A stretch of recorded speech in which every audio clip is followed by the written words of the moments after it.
Miko Peled is a peace activist who dares to say in public what others still choose to deny. Born in Jerusalem in 1961 into a well-known Zionist family, his father, Miko Peled, was a young officer in the War of 1948 and a general in the War of 1967, when Israel conquered the West Bank, Gaza, Golan Heights, and Sinai. Miko's unlikely opinions reflect his father's legacy. General Peled was a war hero turned peacemaker. It's time to sweep away some of the myths and to uncover the truth so that we can finally live in peace together. And so the three myths that I like to uncover, the three probably most popular myths, the most common myths. The myth of 1948, the myth was that there was a country without a people. And then the myth of the existential threat of 1967. And then finally the myth of the Israeli democracy. Growing up, we were taught to believe that the Arabs had left Eretz Israel, partly on their own and partly at the directive of their so-called leaders, and that therefore taking their land and taking their homes was morally okay. It never occurred to us that even if they did leave willingly, we had no right to prohibit their return. But then Israeli historians have found that, just as Palestinians have been saying for decades, none of this was true. And it's interesting that when Palestinians claim something, we tend to doubt it. But then when Israeli historians come up and say the exact same thing, well then, now we accept it. As though the Palestinian word is not good enough. And so Israeli historians had confirmed that Israel was created on the ruins of Palestine. Now, obviously Palestine was not a state yet at the time. We're talking about 1948. But it would have been a state very shortly thereafter had it not been so completely destroyed. That had bustling cities, it had a middle class, it had trade and commerce. Palestinians had judges and scholars, and they had a rich political life, and they had all the characteristics of a state to be. But the one thing in which they didn't invest, the one thing in which Palestinians did not have, was the military. Any kind of militia. And so when the Jewish militias attacked, even though the Palestinians constituted the vast majority of the population, when the Jewish militias attacked, they were helpless. The Jews, on the other hand, in Palestine at the time, were a minority, probably less than 500,000, but they had put together state-like institutions. So they had their own schools, they had their own universal healthcare system, for example, they had a quasi-government of which my grandfather was a member, and all of these were created based on the principle of hafradah, which in Hebrew means segregation. In other words, to be completely separate from all the institutions that the Palestinians had had. And the one thing that they did, in which they did invest heavily, was a very strong militia.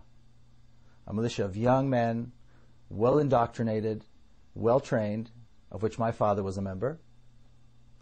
And they were determined to create a Jewish state in Palestine, completely disregarding the fact that the majority of the population were not Jews, but were Palestinian Arabs. It turns out that the creation of Israel had not, after all, been a haphazard fight in which the Arabs fled their homes due to the directives of their own leaders. It had been an unprovoked, systematic campaign of ethnic cleansing by the Jewish militia involving massacres, terrorism, and the wholesale looting of an entire nation. Now it's interesting, my mother was born and raised in Jerusalem. She was born in 1926. And she recalls the Palestinian neighborhoods in West Jerusalem.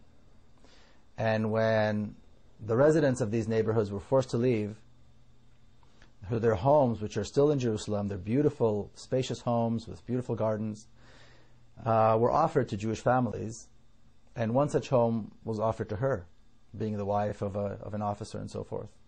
And she refused it. She said she could not bring herself to move into the home of a family that had been forced out and is now living in a refugee camp. She also said, and I heard this confirmed by many people, that when the Jewish forces came into the homes, the coffee was still warm on the table. The people had just left. And then the looting began. And again, she recalls seeing the truckloads of furniture and rugs and what have you being taken away from those homes. Another widely accepted Zionist myth is that in 1967, Israel faced an existential threat where the armies of 3 Arab countries were invading, and miraculously the Jewish forces were able to beat them all and conquer huge tracts of land. Now, setting aside for a moment the fact that countless books have been written in Hebrew and English and Arabic and other languages, and that documentaries have been filmed disproving this completely and showing that the purpose of the war was conquest. In my own research in preparation for this book, I spent days at the Israeli Army archives. And I read from the minutes of the meetings of the Israeli General Staff, the top IDF, top brass, and the things that were said during those meetings. And I want to quote from my book one such passage. In a stormy meeting of the IDF top brass in the Israeli cabinet that took place on the 2nd of June, 1967, my father, General Miko Peled O, told the cabinet in no uncertain terms that the Egyptians needed at least a year and a half in order to be prepared for a full-scale war. His point was that the time to strike a devastating blow against the Egyptian army was now, not because of an existential threat, but because the Egyptian army was not prepared, and it was an opportunity to destroy it once again. The other generals agreed, but the cabinet was hesitant. The prime minister was not sure a full-scale war was the right thing to do, and a tug of war of unimaginable proportions ensued. During that same stormy meeting, my father said to the prime minister, President Nasser, referring to Egyptian President Gamal Abdel Nasser, President Nasser is advancing an ill-prepared army because he's counting on the cabinet being hesitant. He's convinced that we will not strike. Your hesitation is working to his advantage. Later on, he accused the Prime Minister of insulting the army, this army that had never lost in battle, by not allowing the army to attack right now.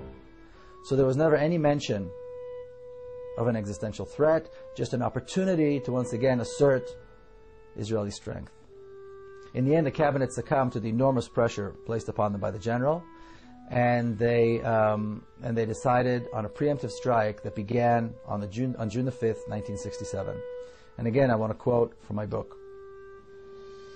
The surprise attack led to the total destruction of Egypt's air force, the decimation of the Egyptian army, and the reconquest of the Gaza Strip and the Sinai Peninsula in a matter of days.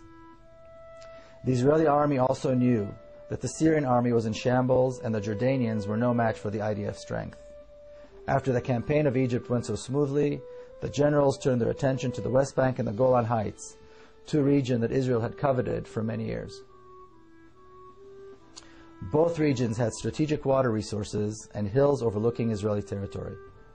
And the West Bank contained the heartland of biblical Israel and the crown jewel, the old city of Jerusalem. In 6 days, it was all over. Arab casualties were estimated at 15,000. That's 15,000 dead in 6 days. Israeli casualties were 700. And the territory controlled by Israel had nearly tripled in size. Israel had in its possession not only the land and resources it had wanted for a long time, but also the largest stockpiles of Russian-made arms outside of Russia. Israel had once again asserted itself as a major regional power, or as the neighborhood bully. Now here's something of immense proportion that takes place, and take into account that this is over 4 decades ago. And again I quote, "At the first weekly meeting of the General Staff after the Six-Day War, Chief of Staff Yitzhak Rabin was beaming with the glory of victory. But when the meeting was nearing its end, my father raised his hand. When he was called on, he spoke of the unique chance the victory offered to solve the Palestinian problem once and for all. For the first time, he said, in Israel's history, we were face to face with the Palestinians without any other Arab countries between us. Now we had a chance to offer them a state in the West Bank and the Gaza Strip." He claimed with certainty that holding on to the West Bank and people who lived in it was contrary to Israel's long-term strategy. Popular resistance to the occupation was sure to rise, and Israel's army would be used to quell that resistance with disastrous and demoralizing results.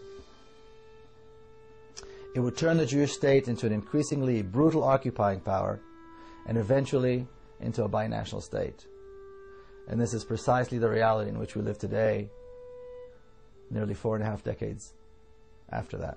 So does anyone seriously, can we really expect that 5 million Palestinians will keep living under a regime that is democratic to Jews, but is brutally oppressive towards Palestinians?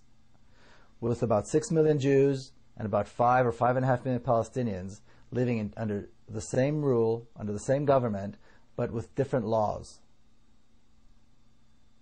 My father, who was a military expert, had spent the remainder of his life after he retired from the military fighting for justice for the Palestinian cause. And being a former military man, he was often asked about Palestinian terrorism. On one such occasion, when he was being interviewed by the Israeli television, he said this about terrorism. He said, "Terrorism is a terrible thing, but the fact remains that when a small nation is governed by a larger power, terrorism is the only means at their disposal." My father's predictions have all come true. Now, the work of the Israeli lobby in the United States notwithstanding, more and more people around the world are beginning to realize that there are in fact 2 nations who live between the Jordan River and the Mediterranean, and that the conditions under which Palestinians live are completely unacceptable. Recently we had an event here in San Diego, which was a vigil to remember those who were killed in Gaza by the Israeli army. And as this vigil was taking place, there was a large contingent of Israeli supporters. We were separated from them by a line of police and what I think is a sense of morality. And they were dancing and singing as those of us that were at the vigil tried to recall the names of 1,400 people that were killed. These were 3 weeks of such death and destruction that one can hardly comprehend. And I remember the stories of the Israeli Air Force pilots who flew sortie after sortie, dumping hundreds of tons of bombs on a civilian population in Gaza, and would then return home to celebrate the festival of Hanukkah. See, because the attacks in Gaza at the end of 2007 took place during the Jewish festival of Hanukkah. Then, these same pilots, having celebrated with their families, slept in the comfort of their beds, got up the next day, and did it again and again and again. I recall that while we were at the vigil, the supporters of Israel held signs that said, but the Israeli army had warned them. The Israeli army had dropped thousands of leaflets warning the Palestinians that this horror was about to begin. And I can only imagine the mother seeing these warnings, knowing that this horror was impending, but also knowing that there's nowhere to go. There's nowhere to run. There's nowhere to hide. There's nowhere to save her children from the bombs and from the fire, from the smoke and from the chemicals, and from the phosphorus that consumes the flesh and won't be extinguished. Because Gaza is locked down. Gaza is under siege, a siege that was imposed by Israel on the people of Gaza. So for these young Israeli pilots, These young men who most Israelis and Israeli supporters around the world consider their finest. This was really nothing but shooting fish in a barrel as they began their merciless onslaught at exactly 11:25 in the morning on December the 27th, 2008. And that date, December 27, 2008, will forever be etched in our memories as the darkest and most shameful day in the long history of the Jewish people, as Israel began a shameful and merciless attack on the people of Gaza. The attacks began at 11:25 in the morning, the precise time that the children of Gaza are on the streets. Between 11 and 11:30, children of Gaza are either on the way to school or on the way home from school, as that is the time that the two shifts of the school day change. Now, the Israeli supporters who come to the vigils, who always maintain that they support Israeli brutality, their claim is that Israel had the right to defend itself, but Israel's actions were justified because Israel was defending itself against the onslaught of rockets that were being shot into Israel by Hamas militants out of Gaza. Thousands and thousands of rockets that were designed to harm Israeli citizens. Now, I know a thing or two about these rockets. I recall sitting on a Saturday afternoon with my family and my children in a kibbutz not far from Gaza. And at one point, we heard those rockets flying overhead. And we heard the sirens and the warning signs. And we all had to run into the protective rooms that were built for that. And it was frightening. Only last December, I visited the kibbutz again, and a Qassam rocket fell by the kindergarten on the kibbutz while the children were present and were outside. There was shattered glass everywhere. Children were hurt. They were bleeding. Some of the children had to be hospitalized. Some of the children were in shock. It was horrible. I went and I walked and I saw the hole in the ground created by the rocket, the size of a large soccer ball. And then I remembered what a crater that is created by a 1-ton bomb looks like. It's the size of a city block. Children aren't scratched and they're not in shock as a result of that. They're decimated. They are burnt. They choke from the fumes and they are buried in the rubble. Now, multiply that by 100, and then again, and then again. And remember, or keep in mind, that Gaza is one of the most densely populated areas in the world.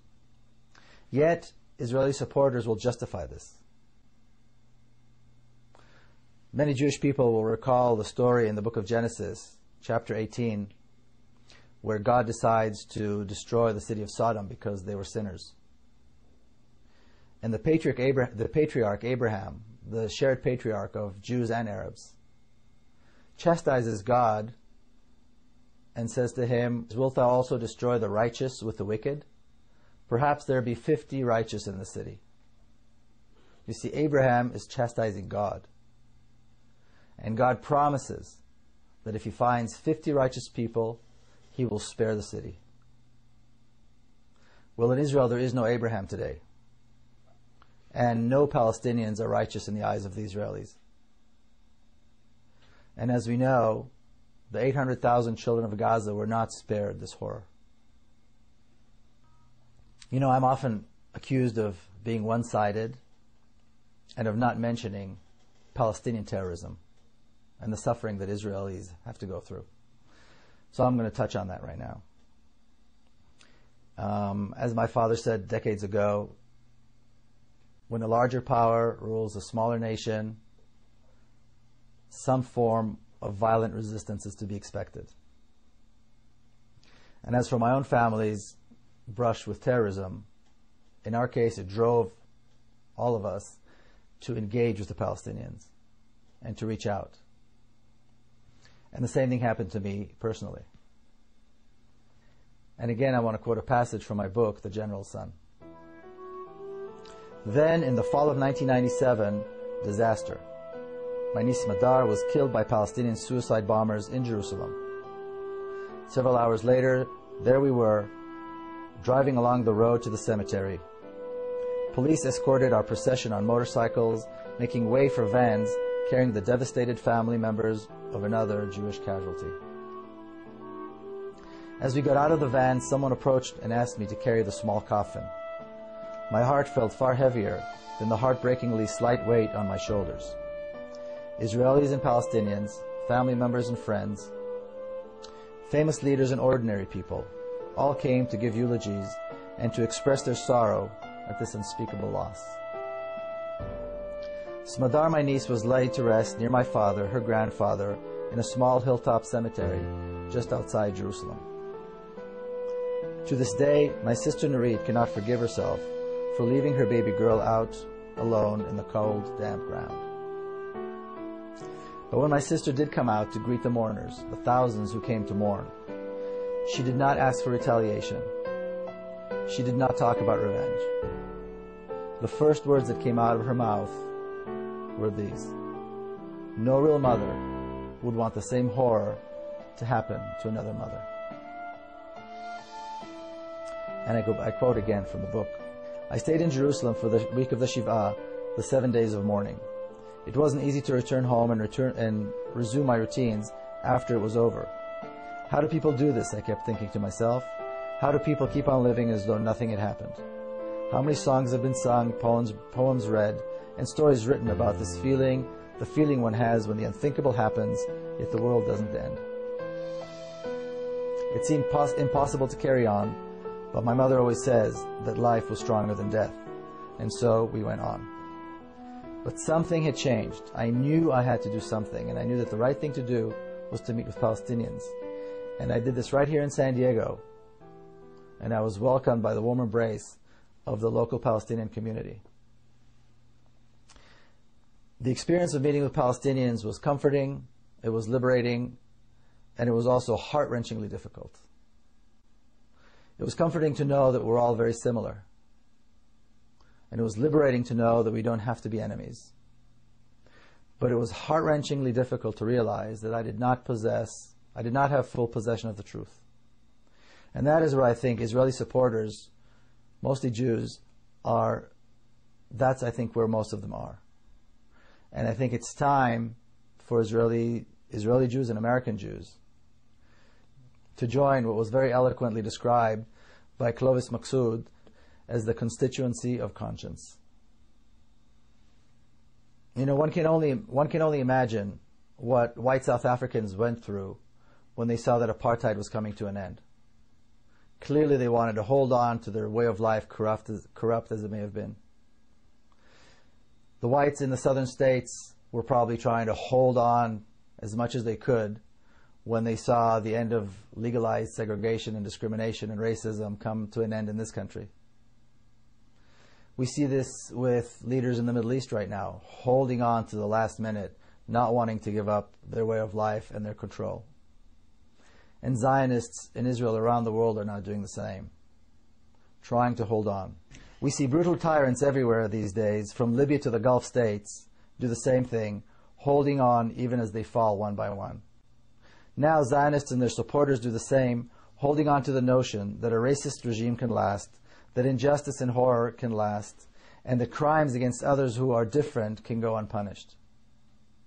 But we are near the end. The Zionist dream of an ethnically homogeneous state was shattered by the Zionists themselves with their insatiable hunger for land. In their own hands, they created a binational state where almost half of the population are not Jewish or Israeli, but are Palestinian Arabs. True that they have no rights. It's true that they're not counted. But this will come to an end sooner than most people think.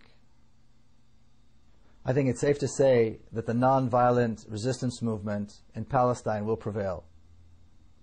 We have Israelis and Palestinians hand in hand, marching every single week in Bil'in, in Ne'elin, in Nabi Saleh, in Bet Umar, in Masara, in Sheikh Jarrah, in Silwan and in other places. They face the brutal force of the Israeli army every single week, but they're dedicated and they will prevail. And the dedication of these people is the reason that people like myself who believe in justice and democracy are optimistic. In Nabi Saleh, another beautiful spot in the West Bank where settlers have made their ugly mark, Israeli reservists, clumsy and armed to the teeth, are faced with the undaunted courage of mothers and their children who just want the settlers and the army out of their villages and out of their lives.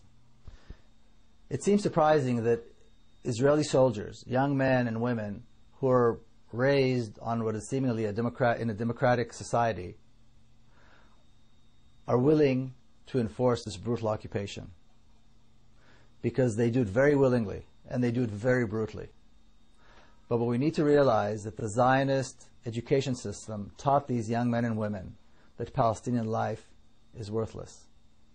So for those people who do want to associate themselves with Israel and with Zionism and drape themselves in the Zionist flag, the flag that has come to symbolize intolerance, hate, racism, and brutality, they can feel free to do so. But they need to know this, that when the trials begin and the tribunals take their place, and when the Truth and Reconciliation Commission begins its work, and they're finally shamed into admitting that they were wrong, they need to remember to go down on their knees and beg forgiveness from the people they so blatantly wronged. Because they need to realize that we will never forget them, and that their conscience will never allow them to forget that they supported the killing, they draped themselves in the flag, and they mocked the bereaved. The rest of us will move on, and along with the rest of the Middle East, we will follow the example of the people of Egypt to create something that will surely be a tremendous accomplishment. A democratic, secular state in our shared homeland. A state where Muslims, Christians, and Jews live as equals and educate their children to love their diverse homeland with its multitude of cultures, its rich history, and its promising future.